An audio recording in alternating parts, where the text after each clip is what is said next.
Pousser les citoyens à adopter des comportements souhaitables sans recourir à des incitations matérielles, des sanctions ou des contrôles, voilà l'intérêt fondamental des sciences comportementales dans le domaine des politiques publiques. Les méthodes basées sur la compréhension des comportements humains connues sous le nom de nudge se révèlent souvent plus efficaces et économiques que les approches basées sur les contrôles et les amendes. Dans de nombreuses métropoles telles que New York, Sydney, Londres ou Singapour, des agences d'innovation comportementale ont déjà été mises en place. En France, bien que cette idée commence à émerger avec le Secrétariat pour la modernisation de l'action publique, il n'existe pas encore de service dédié spécifiquement aux innovations comportementales. Les innovations comportementales dans les politiques publiques consistent à trouver des solutions basées sur la motivation intrinsèque des individus à adopter des comportements moraux, afin de résoudre des problèmes concrets tels que la consommation d'eau, le recyclage des déchets, les retards de paiement des impôts, les retards des parents à la sortie des écoles, et bien d'autres. Ces problèmes, bien que semblant mineurs, ont en réalité un coût considérable pour les collectivités locales.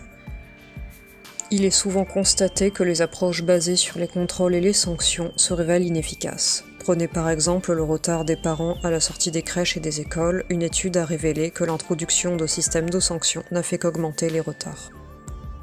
Cela s'explique en partie par le fait que les parents retardataires, en payant une amende, considéraient qu'ils compensaient leur retard et ne ressentaient plus de culpabilité envers le personnel. Cette approche s'est avérée coûteuse en termes de gestion du personnel et d'heures supplémentaires, et par conséquent inefficace pour tous. Heureusement, des solutions simples et peu coûteuses existent. Par exemple, dans le cas des crèches, afficher un bilan hebdomadaire indiquant que 95% des parents sont arrivés à l'heure et ont ainsi respecté le personnel peut être une solution efficace. Ce type d'approche basée sur la propension naturelle des individus à coopérer et leur sensibilité à la norme sociale a déjà été appliqué avec succès dans le domaine fiscal au Royaume-Uni. En informant simplement les contribuables que la plupart des résidents de leur ville ont déjà payé leurs impôts, le taux de prélèvement a augmenté de 15%. Comment mesure-t-on l'efficacité des réponses proposées ? Mesurer l'efficacité des réponses proposées dans le domaine des politiques publiques comportementales est un défi complexe. Comprendre et prédire le comportement humain est une tâche ardue, mais il est essentiel de procéder à une évaluation rigoureuse des effets d'une nouvelle politique avant de la mettre en place. Pour ce faire, plusieurs approches sont utilisées, notamment les essais randomisés contrôlés. Cette méthode consiste à sélectionner aléatoirement des individus, des territoires ou des structures et à leur appliquer soit la nouvelle politique basée sur les sciences du comportement, soit la politique standard. En comparant les résultats des deux groupes, il est possible d'évaluer l'efficacité de chaque approche. Les études longitudinales. Ces études suivent un groupe de personnes sur une période prolongée afin d'observer les changements de comportement à la suite de l'application d'une politique donnée. Elles permettent d'analyser les effets à long terme et d'identifier les facteurs qui influencent le succès ou l'échec d'une politique comportementale.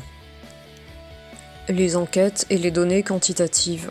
Ces méthodes consistent à recueillir des données auprès de la population concernée à l'aide de questionnaires, d'entretien ou d'observation. Ces données permettent d'évaluer l'impact d'une politique sur les attitudes, les croyances et les comportements des individus. L'analyse des données existantes. Il est parfois possible d'utiliser des données déjà disponibles, telles que des statistiques démographiques ou économiques, pour évaluer les effets d'une politique comportementale. Cela permet d'obtenir des informations sur les tendances générales et d'identifier les variables qui sont associées à des résultats positifs ou négatifs. En France, l'intérêt pour les innovations comportementales dans les politiques publiques est croissant.